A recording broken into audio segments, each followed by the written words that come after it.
Number 22. The table shows the composition of blood entering and leaving the liver and the kidneys. Which row is correct? Okay, so it's looking at the urea in the blood, highest concentration of urea in the blood. Is of course can be found in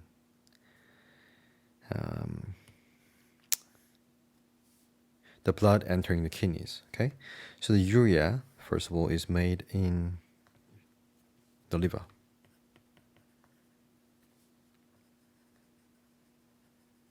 Okay, so when urea is made in the liver, it gets transported to the kidneys. So the highest concentration of urea in the blood is found in the blood that enters the kidney.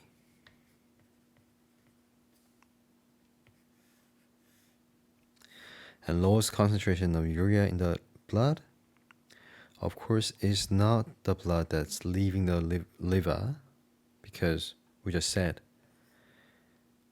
that the blood that's entering the kidneys from the liver has most urea, which is the same thing as the blood that's leaving the liver, right? So A is not correct.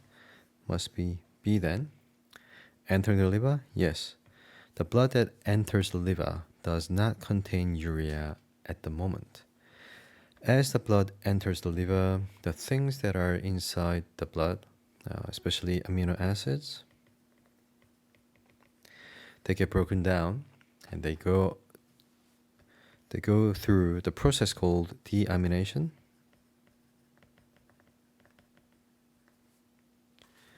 And produce urea. Okay? So B is the answer for this one.